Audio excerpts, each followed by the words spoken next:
begin with our past. Humans evolved in wild places, where we were clawless and fangless creatures, mostly slower than both our predators and our prey. We needed to survive in these circumstances, which meant that we evolved to make snap decisions, to narrow our focus, to run or fight or freeze, and to hide the complexity of the world from ourselves. In the forest, these were life-saving capabilities. Now, as the world has changed so quickly around us, this habit our minds have of shielding us from complexity has become not life-saving, but dangerous. Not a way to thrive, but a trap we fall into. This is why I call these automatic responses mind traps. Let's talk about 5 of these mind traps that are the most dangerous when we're facing into a complex world. Here's the first trap. We tend to believe we are right about most things most of the time, and we collect data that reinforces that sense of our rightness. This is great if you're trying to make a snap decision about a noise in the bushes, but it is not at all helpful if you're trying to weigh a complex choice, like whether to open a new branch in an uncertain market. It turns out, our sense of certainty is not the result of a careful thought process as we think it is. It's really an emotion like irritation or anticipation or delight. We rely on this emotion as though it were a cognitive process. We believe that we are right when we feel right. But these things are not connected at all. This is us being trapped by our sense of rightness. We feel right, we pay attention to the data that reinforces our sense that we are right, and we dig deeper and deeper into the trap. The escape from the rightness trap is to notice the emotion of certainty and to use that as a bridge to ask more questions, to listen, to learn from those around us. The second trap comes from our collective love for stories. For as long as we can figure, humans have told stories with a beginning, a middle, and an end, with heroes and villains. These stories have enabled our communities and religions and organizations to form and grow strong. They also drastically simplify the world around us and tend to make us believe we have a sense of what's coming next, or that we know how a person might behave.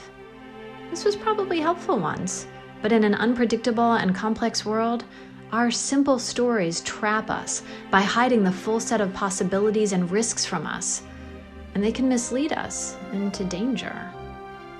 One escape for this is to see that we are telling ourselves a simple story, and to see that we have typecast someone in our story as a villain, and to wonder, in what ways is that other person a hero in her own story?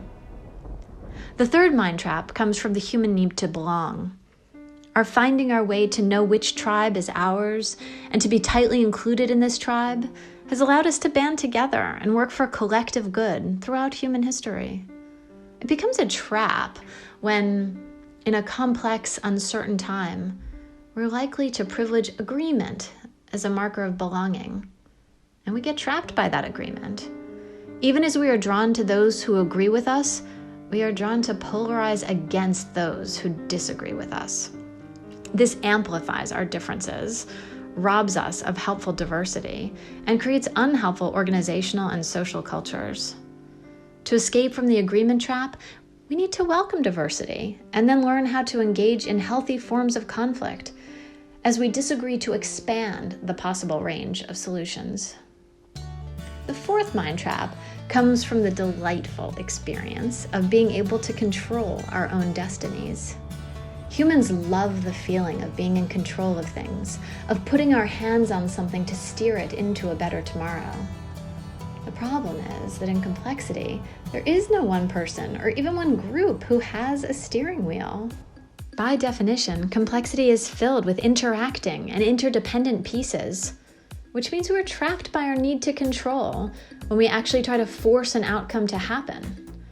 As we try to control a complex situation, we tend to create perverse consequences that often lead us in exactly the wrong direction. The way to escape our control mind trap is to lean into experimenting and learning from complex situations, knowing that we cannot control outcomes, but we can try experimenting to influence the conditions that create better outcomes.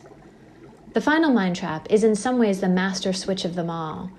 I call it the mind trap of ego, because the biggest barrier to our changing is, well, our own ego, our own sense of ourselves. We have worked hard to become the person we are today, And any change means risking. We might look stupid or irresponsible or have to give up on some cherished part of who we have been in the past. Research across all ages shows that most people believe that most of our major changes are behind us. We protect the person we have been, and that prevents us from being the person that a complex world demands we grow into.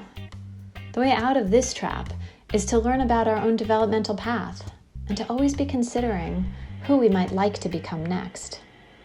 So there you have it, these 5 mind traps: rightness, simple stories, agreement, control, and ego. When we fall into these traps, we're acting as though the world were still the straightforward landscape where our ancestors fought or ran or hid their way to survival.